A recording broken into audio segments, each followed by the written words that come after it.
అందరికీ మరణాతండి. బాగున్నారండి?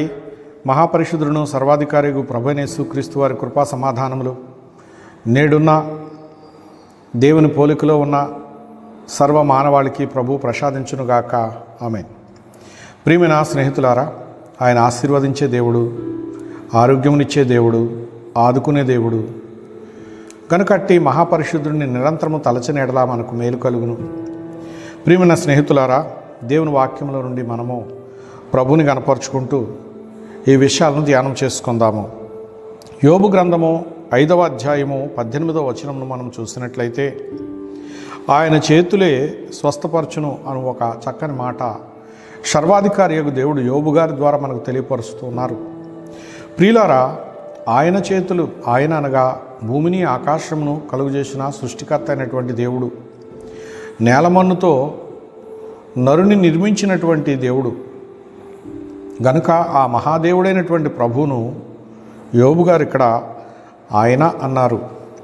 గనుక ఆయన చేతులే స్వస్థపరచును అన్నారు. ఆయన చేతులతో మానవుని చేశాడు. గనుక మానవుడు అపరాధం చేసినప్పుడు మానవునికి కలిగినటువంటి అస్వస్థత లేక వ్యాధి, బాధ, శోధన, దుస్థితి, దుర్గతి వీటన్నిటి నుండి విడిపించేటటువంటి మహాపరిశుద్ధుడు ఆయనే.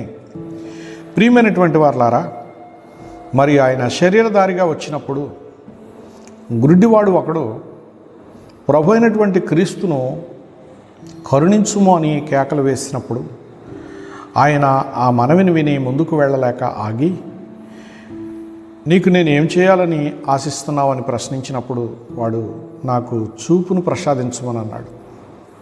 వెంటనే ప్రభువు నేల మీద ఉమ్మి వేసి ఆయన బురద చేసి దాన్ని ఆ గుడ్డివాడి కన్నులకు పూసి అదిగో సిలోయము కోనేటిలోనికి వెళ్ళి నీ కళ్ళు కడుక్కోమని చెప్పినప్పుడు, ప్రియులారా, అతడు కళ్ళు కడుక్కున్నాడు.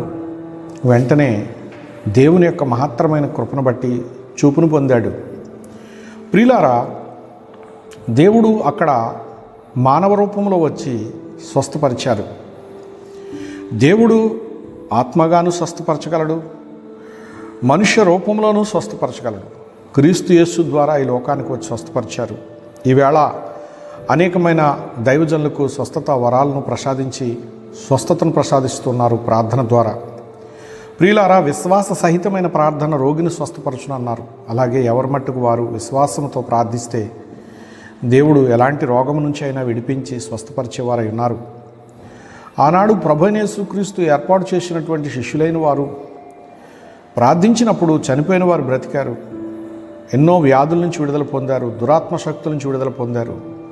ప్రియులారా, దేవుని చేతులే ఈ కార్యాలన్నీ కూడా మనకు తెలియకుండా మన వెంట ఉండి జరిగిస్తూ ఉంటాయి.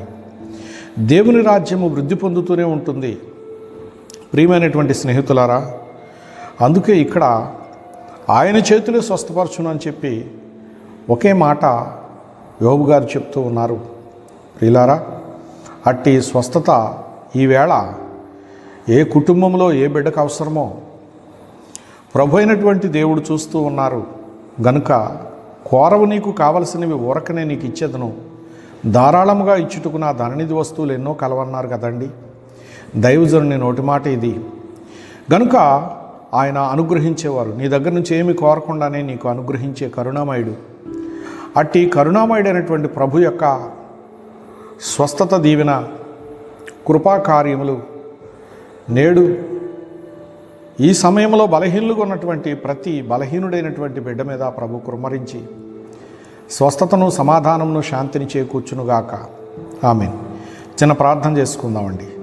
మహాపరిశుద్ధుడైన మా పరలోకపు తండ్రి, నిన్న నేడు నిరంతరము ఏకరీతిగా ఉన్నాను అన్నావు. సదాకాలము ఉన్నవాడను నేను అని చెలవిచ్చావు. స్తోత్రాలు ప్రభువా. నీవాడు ప్రతి మాట నా ప్రభువా, నాయన నీవు మరుతువు కానీ దేవుండు మరచు నా తీర్పుండు సుమ అన్నారు. నీవు మరిచేవాడవు కాదు, విడిచేవాడవు కాదు ప్రభువా. నీవన్న ప్రతి మాట ఆశీర్వాదకరంగా మారుతుంది మనుషులకు.